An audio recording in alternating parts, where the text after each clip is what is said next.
Hey there, welcome back to my kitchen. As you can see, this week we are doing some pantry cooking. Every once in a while we have a span of time where we go 3 weeks without a paycheck, so I like to do a pantry week just to save a little bit of money on groceries and use up some things that need to get used up in my house. So I hope you get some good inspiration out of today's video, but let's go ahead and do some pantry cooking.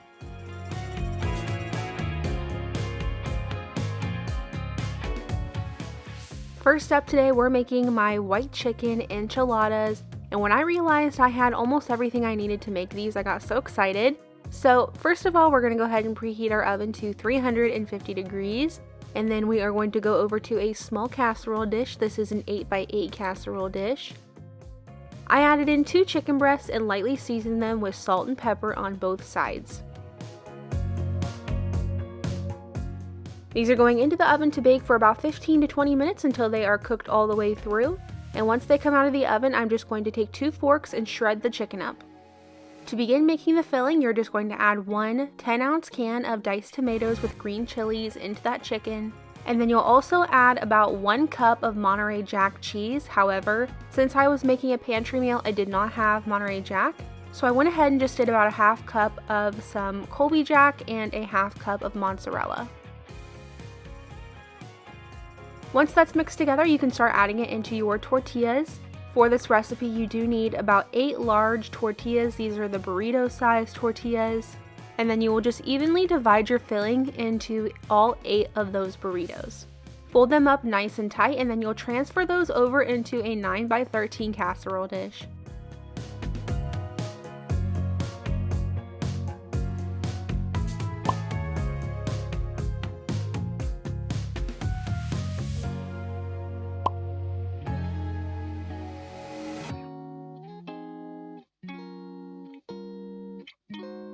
Be sure to spray your dish down just for added protection, and all 8 of these should fit comfortably in here. You might be able to fit up to 10. However, if you're going to make more than that, I would suggest using 2 separate dishes. At this point, just go ahead and let those sit on your countertop while you make the sauce. So over into this pot on my stove, I'm going to melt about 2 tablespoons of butter. Once that butter has fully melted, go ahead and add in 3 tablespoons of flour. You'll just get this mixed around and let this flour cook in here for 2 to 3 minutes until it turns a nice golden color and begins to bubble slightly.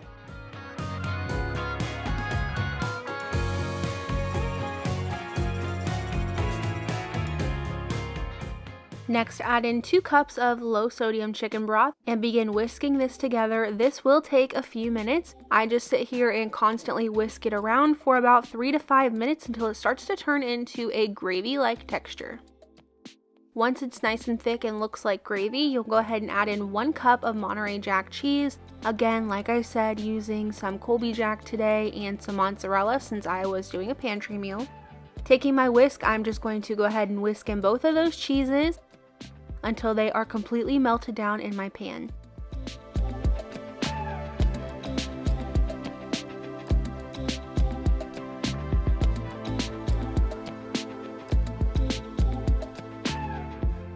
Once the cheese is melted, I'm going to add in 1 cup of sour cream, 1 small can of diced green chilies, 1 teaspoon of cumin, and then a dash of salt and pepper. Give that a little taste, see if it needs any more salt and pepper. If not, you're good to go, and if you think it does, then just add a little bit more at a time.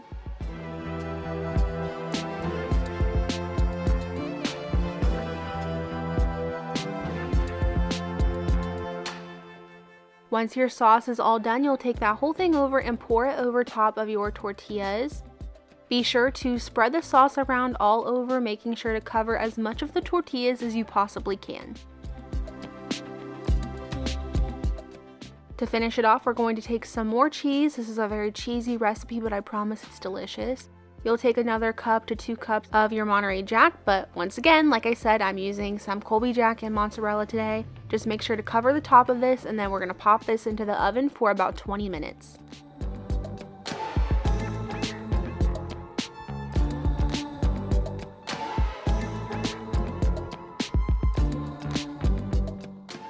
Here's what your enchiladas should look like when they come out of the oven.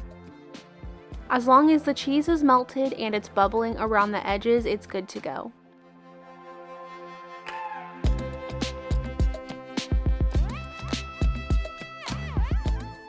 This is one of those recipes that every time I go home to visit my family, somebody in the family asks for me to make it. It's so delicious and honestly very easy to do. I like to serve mine over some type of Mexican rice. Today I use the Knorr taco rice. I always have a couple of those Knorr packets on hand. They just make for some really easy sides. And then over the top I like to add some shredded lettuce, some diced tomato, and some sour cream.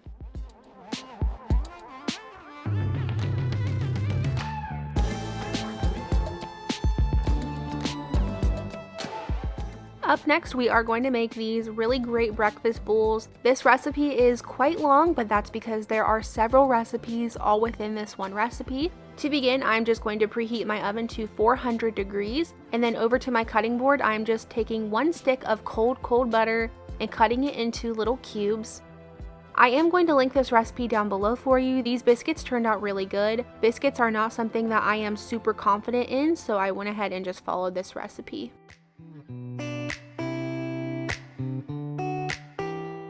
Moving over into this nice big bowl, I'm going to go ahead and add in 2 cups of all-purpose flour, 1.5 tablespoons of baking powder, 1 teaspoon of salt, 1 teaspoon of sugar, and then taking my fork, I'm just going to give this a little mix. Now I'm just adding in the butter that I cut up earlier, and I'm going to take my fork and kind of cut this into the flour mixture until the butter is cut up into smaller pieces.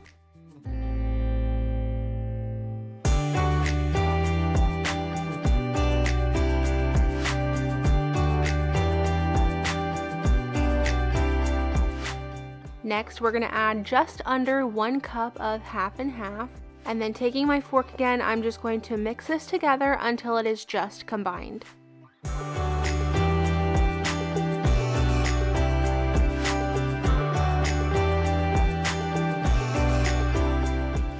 Once I had that all mixed, I went ahead and transferred it over to my countertop with a little bit of flour on the countertop. I'm going to go ahead and flatten this out into a rectangle and then fold it over a couple times following the recipe's directions.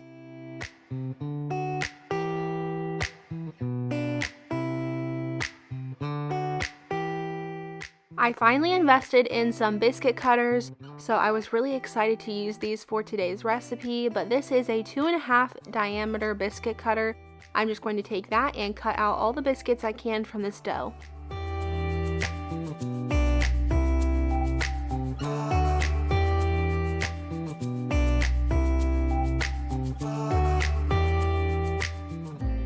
I ended up getting about 11 biscuits out of this. I did have a little tiny bit of dough left over. I just went ahead and tossed that. It wasn't really enough to make anything of. The actual recipe says to cook these at 450 degrees for 12 to 15 minutes. However, since I already had my oven preheated to 400 degrees for my breakfast potatoes, I went ahead and just cooked these on 400 degrees, and they ended up taking about 15 minutes to get all the way done. Once they came out of the oven, I did just take about a tablespoon of butter and brush that over top of each one.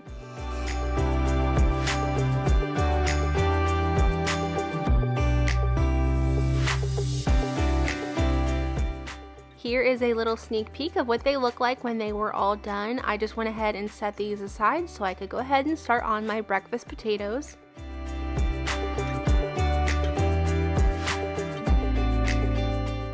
For these breakfast potatoes, like I said earlier, we're going to make sure the oven is at 400 degrees, and then I am taking about 7 or 8 potatoes.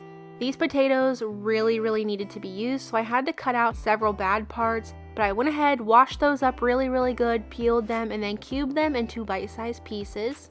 Once that was done, I added it over onto a baking tray with about 2 tablespoons of avocado oil. I make breakfast potatoes quite a bit. They're one of our favorite things, so I just season them however I please. So I'm going to add basically a layer of salt, pepper, onion powder, garlic powder, and paprika.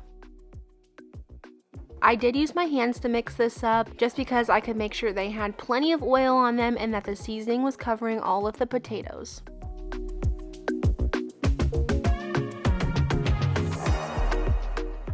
Once those are in a nice flat layer, I'm just going to go ahead and transfer them into the oven to bake for about 15 to 20 minutes. And then after that 15 to 20 minutes, I'll pull them out of the oven. Give them a really good mix around. Make sure they're flat again and then add them back into the oven for an additional 15 minutes.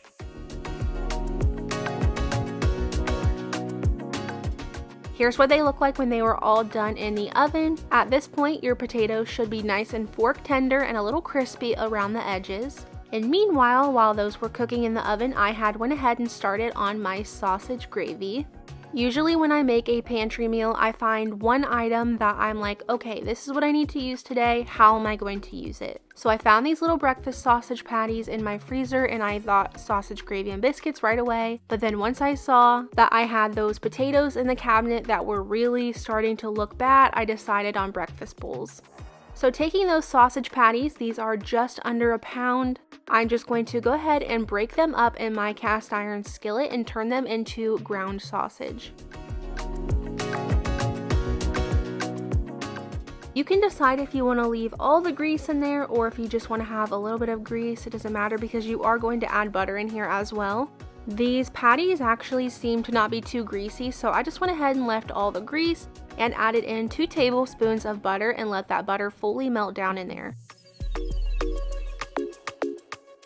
Next, I added in about 1/3 cup of flour. I'm going to mix this flour around, let the flour absorb all of the butter and the grease, and then also just let it cook in here for about 2 minutes or so. The flour will start to brown up a little bit.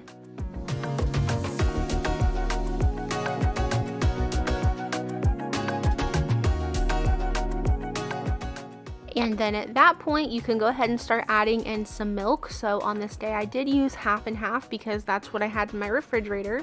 And I probably added close to 3 cups of half and half, just adding a little bit of a time and letting that mix in well with the sausage and begin to thicken up.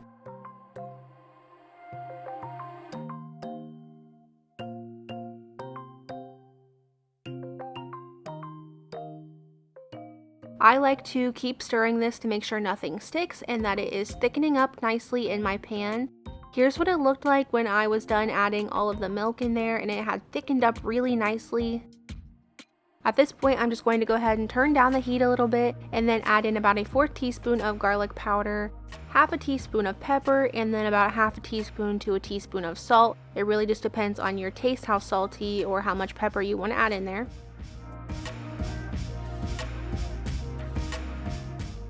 Once I gave that a good mix together, this is what it looked like when it was all done.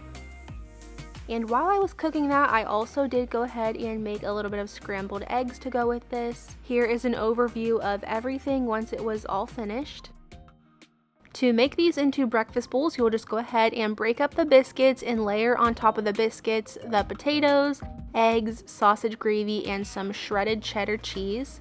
Here's what mine looked like in the end. I love making these breakfast bowls. They remind me of when I was a kid and we would go to my grandma's house on the weekend. She always had the Jimmy Dean breakfast bowls in her freezer. She actually passed away in 2022, so I love making these breakfast bowls because it's just a little reminder of her.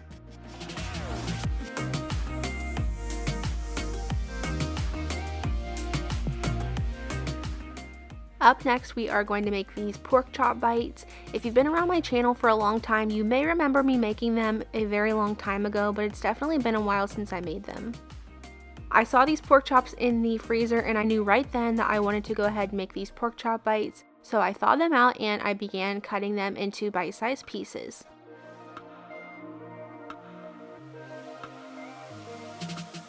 Once I had those all cut up, I did go ahead and season them with about a 4th teaspoon of salt and pepper and about a 4th teaspoon of garlic powder and onion powder.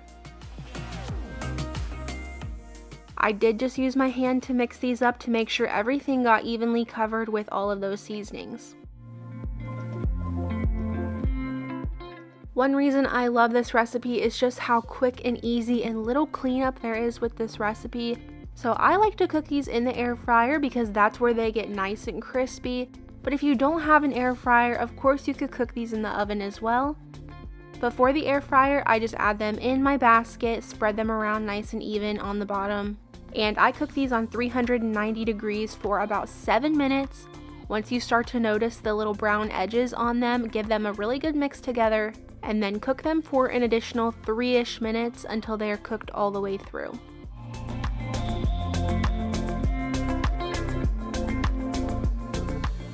Once they're done, add them into a nice big bowl, and you're going to add in 1 teaspoon of minced garlic with 2 to 3 tablespoons of butter. I did just melt that in the microwave before adding it in, that way it would be easier to mix together.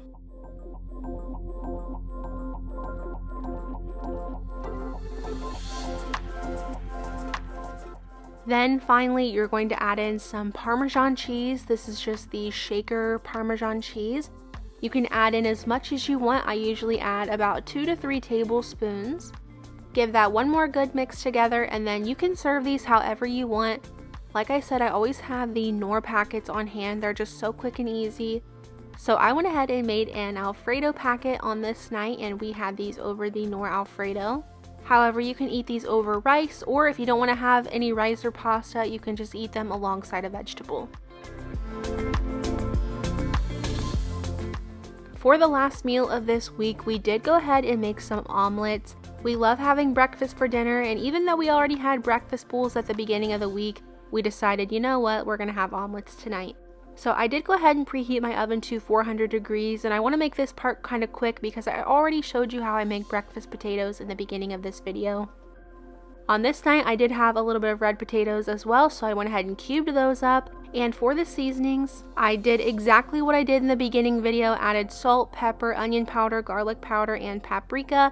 Except on this night, I decided to go ahead and change them up a little bit since we already had them earlier in the week. So I just added in some of this Dash Southwest Chipotle seasoning. I really needed to finish up this seasoning anyway, I've had it for a while. So once I added that in, I just mixed those all together. And just like I did earlier, I'm going to go ahead and add these into my oven and bake them for about 15 to 20 minutes, mix them around, and then cook them for an additional 15 minutes until they are fork tender and a little bit crispy around the edges.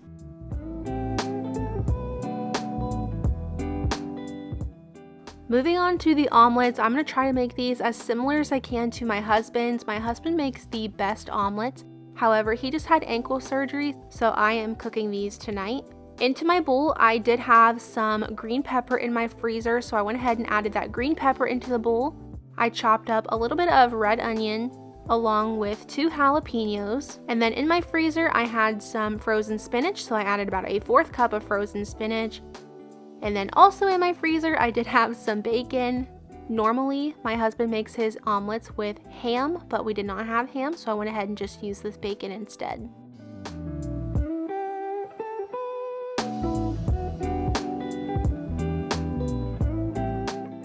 In total, I think I cooked up 4 to 5 pieces of bacon. And then once they were done and cold enough for me to touch, I went ahead and chopped those up and added them into my bowl with all the veggies.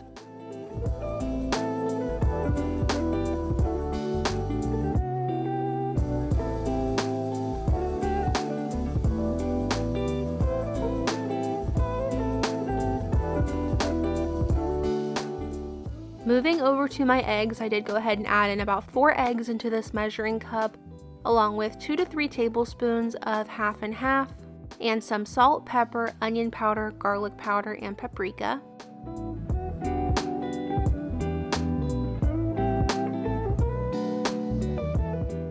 Once I had that mixed together, I just sat it aside while I went ahead and started on my filling.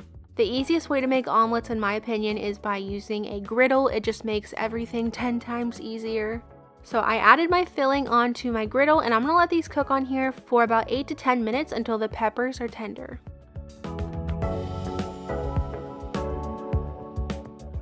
Once they were cooked, I did just go ahead and remove all that filling back into the bowl for now, sprayed my griddle down with a little bit more nonstick spray, and then added on some egg.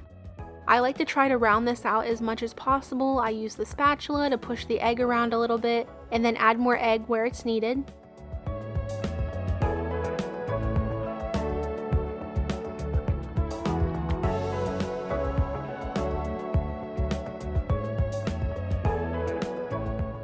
Once the egg is looking firm, I will go ahead and flip this over, that way the other side can cook a little bit as well.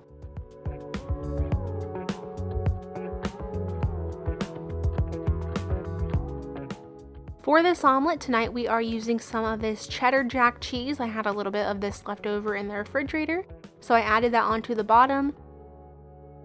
Then I added some filling, a little bit more cheese on the top to act as glue, holding that omelet together. And then I let this cook on each side for a minute or two just to make sure that cheese could melt down. In the meantime, I had some of these turkey sausage patties. I was actually planning on using these for some sandwiches for a different recipe, but I ended up using them to go along with this meal tonight. I added them onto the griddle and just let them cook on here for a few minutes to brown up and just get warm because they are already pre-cooked, so you don't really have to worry about cooking them through.